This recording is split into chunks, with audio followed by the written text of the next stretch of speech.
I'm Steve Nicholson, Senior Grains and Oilseed Analyst at Rabobank Finance in St. Louis, and welcome to the virtual Potato Business Summit. I'm coming to you virtually as well this year, and I wish we were all together, but for all of our safety and our health, this was the right decision. And so I hope that we're all back together next year and we can visit face to face, because it's a much more enjoyable experience for you and for me as a speaker. So let's dive in, and we're gonna start like we always do and talk about the macro outlook. If we'd had this discussion just a mere 2 or 3 months ago, it would have been a much different discussion. And now, just in the last 2 or 3 months, everything's changed, and there is so much going on. We could talk for a couple hours about this day, but I won't do that, I promise you. But we'll do it and start going through the process. So first is China. Obviously, everyone's wondering about China, what's happening. So let's give a couple facts, first of all. So through October of this year, and that's the latest data we have as we video this for the Potato Business Summit, they have met 38% of their phase one trade agreement commitments. So that's a ways off. They're not going to meet the commitment, and I think there's no question about that. But I think the other question is, though, they have really upped their game just in the last several months. And so when you look at this slide, you're going to see in 2021 a huge increase in soybean exports, a big increase in corn exports, and you'll see a little bit uptick both in sorghum and in wheat exports. And so I think we have to think about China at this point in a little longer lens than just the phase one trade agreement. China needs a lot of stuff. They just need a lot of stuff. And so they're rebuilding stocks, they're rebuilding hog herds, so the demand for feed is huge. And so this is a multi-year event. And so I think when we look at it from the total view of our commodity markets and what this means to us, I think it's very positive. And as I said, this is a 2 or 3 year event, and this is not a flash in the pan. They're here today and gone tomorrow. So I think that's the thing we have to think about and have to remember and keep in mind as we look forward to what's happening across China and across our markets.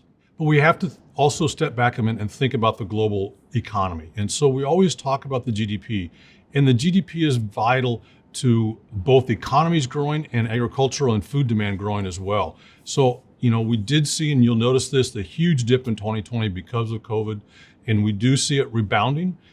It is rebounding fairly closely to where we left off, if you have it, back in March of 2020. And so we see the economies, coming back. We expect that, and that is good for all of us, both economically, but also from a food perspective. But there's a lot right on the on the vaccine, and the vaccine's helpful. If the vaccine is good and everything goes as planned, and as we see here in early vaccinations, then we should be in pretty good shape. Now we look at the United States, same situation, very volatile GDP. We saw the big dip in March. We saw it come back here in the third quarter. And the question is, does it kind of drop into where we have been typically? And I think there's when we look at expectations for 2021, we're expecting GDP to kind of be in that you see a lot of 2 to 3% area. There are a few people who are in the 4% area, but the fact is the economy will come back. It'll be a little volatile as we get there, but it will come back, and we'll see people back, buying stuff again, whether it's durable goods, whether it's, food, whether it's, clothing and things like that. But it's going to take a while because people have changed a lot of habits. And so we'll talk about that a little bit more as we go forward. But I think and I'm able to talk about right now, one of the things I will talk about is disposable personal income. And in this, certainly when you see this chart, you'll see this big spike in disposable personal income. And with that personal income going up, you did see a good buy of food, a lot of that in the grocery stores. We saw that in the whole meats group. Consumers continue to buy a little better food because they weren't going out to restaurants. And so we saw, that really helped. People talk about government spending and the stimulus it causes, and it absolutely happened. And you look at disposable income, and it's a major driver of food demand. And so it's going to come down, and so we'll see a little bit of that food demand come back a little bit. But I think there's a couple of things we have to worry about and think about. One is when we think about the household's no longer going out to eat. They're eating at home. They're cooking at home. They're baking at home as a family together. And so I think that's going to stick. The consumer has enjoyed that because they've seen what that's done to their pocketbook. It's increased their pocketbook and their disposable income for other purposes, whether it's debt retirement or buying other things. The other piece we have to think about, and this is particularly concerning when we think about it from a potato perspective, is all the restaurants that close. As we stand here today taping this, the National Restaurant Association is saying about 110,000 restaurants have closed in the United States. And I think there's someplace around 650,000 in the United States. So you've seen a huge drop off in restaurants. So, from a potato standpoint, we worry about those fresh potatoes being on the plates in steakhouses, for example. Frozen potatoes have been doing well at the grocery store, and we do see fresh potatoes at the grocery store as well. But you've lost that one channel, and so we have to think about that in the broader picture. And that's going to be a while before that comes back, or if it even does come back to the level it was before coronavirus. So it's something to think about going forward. We always get questions when we talk, and we're going to move away from some of the economics to talk about interest rates. The Fed has been very careful and very, very certain about saying we're going to have low interest rates for the next 2 to 3 years. And we take their word for that. So from a standpoint of financing, I don't see any major issues there that we have to be concerned about as we move forward. We always get the questions now about the dollar. And we've seen the dollar really come off the highs that it had earlier in 2020 and has come quite a ways down. Now, we do look at the index, and as we talk about every year, is the index has come down, so that's good for exports. And the quick answer to that is yes, but as we always say, we have to look at our competitors. Now, the same thing has happened to them. Their currencies, think about the real, the peso, and the ruble, have also depreciated against the dollar. So they're going to be very competitive in the world that we have to compete against. And you think about, particularly when you think about Russia and you think about Europe, as potato places that are selling potatoes, they're going to be very competitive with our exports. The same way when we think about our exports of corn, wheat, and soybeans and sorghum, we again have to compete with those other countries, and their currencies come down as well. So we have to put this in context, and I think that's the concern, is that yes, the dollar is depreciated, but so has the other currencies. And as long as the interest rates are very low, that will keep the dollar at a fairly low rate, a low level, because there's no incentive to invest in the dollar, because they're not getting any more value from the dollar from an interest rate perspective than they would any other currency in the world. So we have to keep that in mind. The good news is the dollar has come down. The bad news, so is our competitors, and we have to keep that in perspective. I do want to spend a little bit talking about a couple of things, thinking about agriculture in a post-COVID world. And I'm just going to give you some headlines and some just quick notes around that. We, as a group globally, came together this summer, or last fall, I should say, and came together and said, what are some of the major trends we see in a post-COVID world for the grain and oilseed sector? Some of these apply to other sectors, but I think there's some things we have to talk about. We did talk about consumer behavior and how they've changed. Think about, too, they're coming back to comfort food. Potatoes being a comfort food. And we do a lot more baked potatoes home now because it's easy, it's convenient, and it's a quick meal. So the consumer, I think, as we talked just a minute ago, is changing their behavior. Also going back to good old brands, comfort brands, going back to the middle of the grocery store. They're not just spending their time in the produce, the fruit, the deli, the meat case, the dairy case. They're going back in the middle of the store and pick up packaged goods. And that's obviously where instant potatoes are and things like that. Also increased government intervention. And this kind of starts to boil into several other trends. Obviously, the governments are becoming more involved in agriculture, whether it's climate change, whether it's in financial support for agriculture because of what's happened because of COVID, and also when we talk about trade. And that was another issue that we identified very quickly, was the acceleration of trade, of dynamics around deglobalization of supply chains. We see in the world countries going kind of two different directions. There is we're going to go the bilateral agreement. We're going to pull out of multilateral agreements like we pulled out of TPP, and we're making agreements with countries one-on-one. But you have also these trade agreements. There's like a 15-country agreement that was just recently signed in Asia with China and several other countries in the Southeast Asia Pacific Rim area. So you kind of have this bifurcation of trade agreements. You also have the issue of local food and regional food, and that gets into food security and food safety as the consumer becomes more concerned about that. So maybe I want more food that's local, regional. Trade doesn't become a big issue because it's all regional, or it's bilateral. The other thing I should say about the bilateral, just to back up for a minute, it does complicate the whole world. Rules are different. Everyone has different rules now. There's not the trade pact and says, oh, these are the rules, we get to all follow these. Now it's just more complex and becomes more expensive. But I mentioned food security. Countries are worried. if another pandemic could come along or another outbreak of some disease. They don't want to be caught and be waiting for supply to get to them because there's some sort of hangup. And so we see, and you've heard this, I'm sure, of the fact is it's not just in time anymore, it's just in case.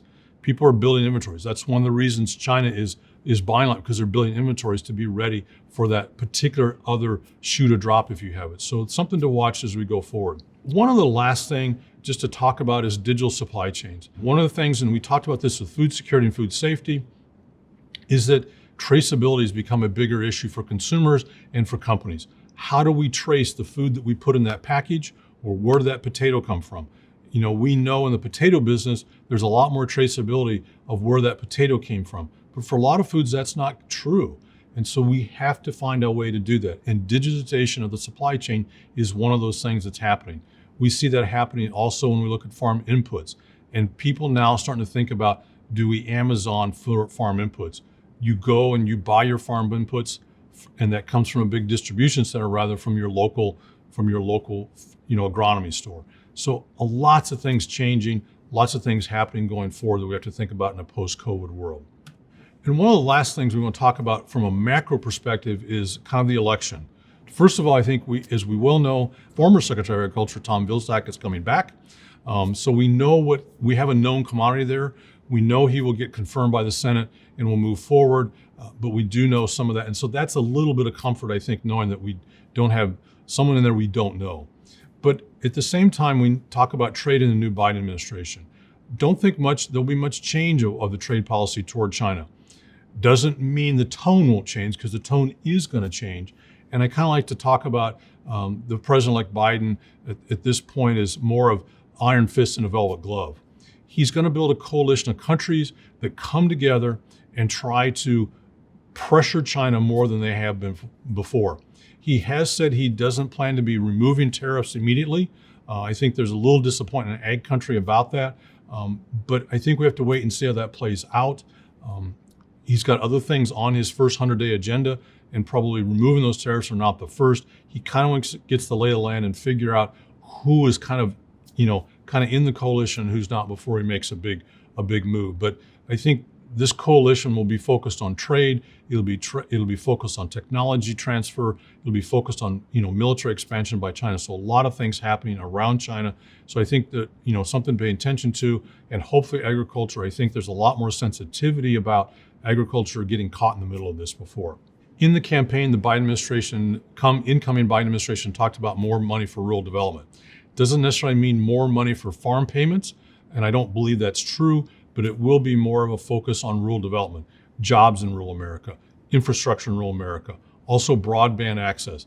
We know, and as you know very well, there are parts of the country just have horrible access to the broadband, and that's really needed, particularly as we go more digital and we have more things that are connected to the internet around the world that we need to do. So the other thing is biofuels and climate change. I think this is a really worrying area for agriculture.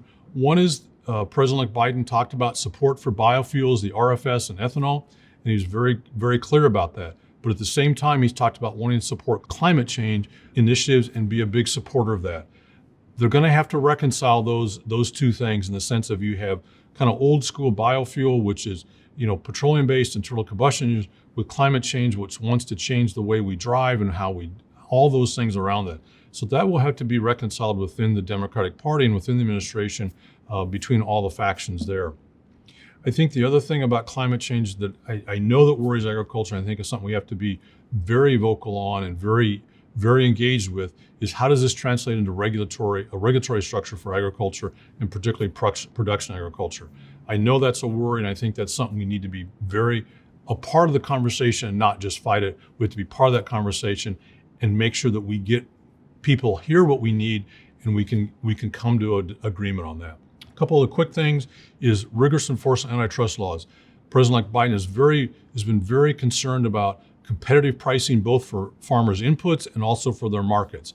And so I think you'll see a little more rigorous enforcement of those laws and making sure that markets stay competitive. And finally, just kind of on a bit of a nostalgic note, is that we've lost a lot of longtime voices for agriculture in Congress in this election cycle. Colin Peterson, the House Ag Committee chairman, was defeated. Pat Roberts, the senator from Kansas, is retiring. You also are losing Mike Conway from Texas. And I think if you look at those three alone, I think there's 85 years of experience in agricultural legislation. So a lot of those voices are lost. There'll be a lot of new voices. And so I think a lot of the conversation may be not necessarily what we would call traditional ag policy, maybe focus more around health and nutrition and hunger. And so I think we have to think about that and make sure that we're aware of that and be careful of that. So a lot of things changing on that policy front as well.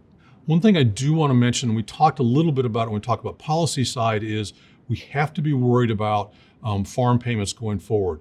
If you look at what's happened in the last 3 years between MFP, CFAP, and the PPP program, we've had an explosion of payments to farmers.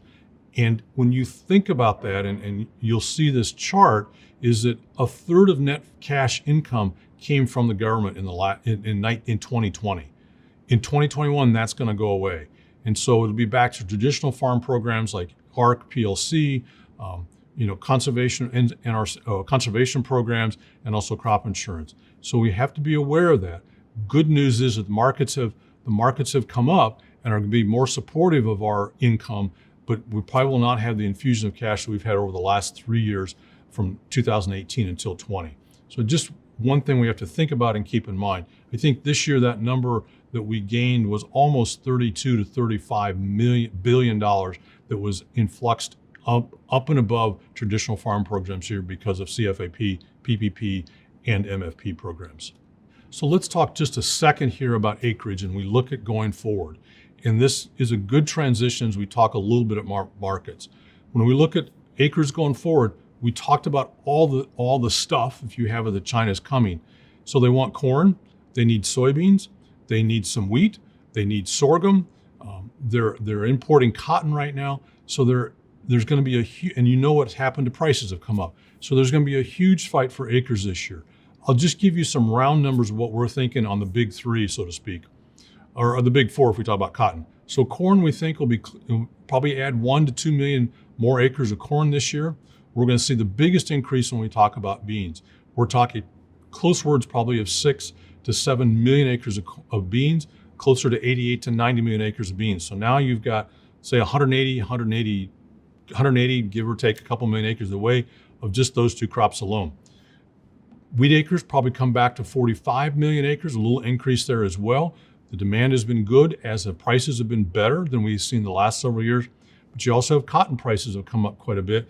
And cotton acres are going to be someplace probably in that 12.5 million. So you have a huge increase of acres this year. And so we expect that to happen. Just a comment quickly about potato acres.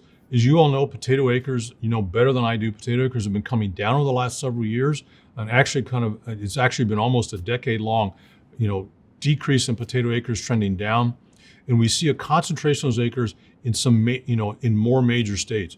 We think about Idaho, we think about Washington, we think about North Dakota. We see more concentration of those acres. And so one thing that makes me worried and think about a little bit is with acres concentrated in more of those particular acres, then if something goes wrong in those states, then you have, like we had 2 years ago, then we have more issues to think about. And that's good for prices, but it does cause a lot of concern about quality, concern about availability of potatoes and the type of potatoes. So I think that's something to think as we go forward. Just to give you a contrast, and to finish this up, if you look at 2020, the 6 states in this slide came to 76% of the total potato acres in the United States. Just a mere 4 years ago, those 6 states only equaled about 69%.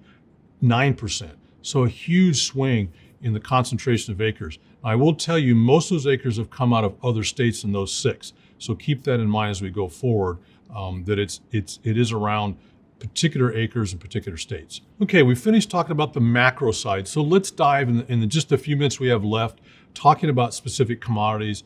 And we're going to focus on wheat, corn, and soybeans. And we'll just give you some kind of headlines and things to be thinking about. And we'll spend the most time on wheat because that's one of the biggest rotational crops with potatoes, obviously.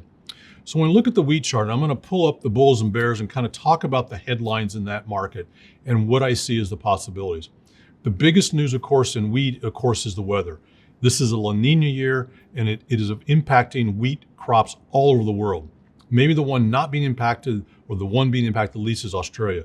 But you look at Argentina, you look at the southern plains of the United States, you look at the Black Sea area, and you look at Russia, all have questions about production of wheat and what's going to happen. And with that hanging over the market, that is going to help support wheat. When you look at U.S. wheat, winter wheat conditions going into dormancy, they were at the lowest level since 2013. Now, I have to just parenthetically say, just because they're low now doesn't mean they'll be low in the spring when we come out of dormancy. Remember that, as we all know, wheat's a grass and is very resilient. But the fact is we did not go into dormancy well, and so we need some moisture and we need a good spring to come out. So those are things I think to think about. The couple other things are, of course, is if those things happen, that's good for U.S. exports. The other thing that's happening is Russia.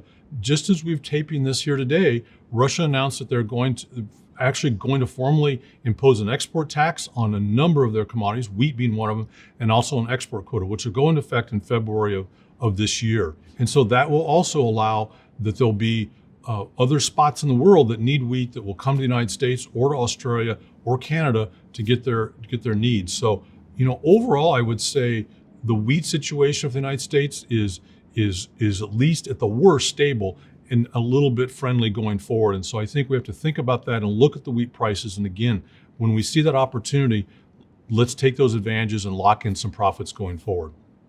One last thing on wheat, the one thing that's happening, and because the exports are so strong, whether from wherever, whether it's Asia, China, is the fact is we have U.S. wheat stocks going down and we have world wheat stocks going up. So that will be a temper on prices getting too high. But the fact is we have good prices, and as we just discussed, it's an opportunity to lock in some profits. So let's talk about the corn market just a little bit. I think that's one of the other areas that's been a bright spot. And when we look at corn and we look at the bulls and bears in corn, it's all about China. It has nothing to do with our crop that happened this year that was a little bit down because of both drought and derecho across the Corn Belt, and also because of the ethanol sector being down. But the fact is global exports are strong, and the U.S. is benefiting that because China has been the big taker of that. The other thing that's helping the corn market, particularly here in the U.S., is the fact of Brazil.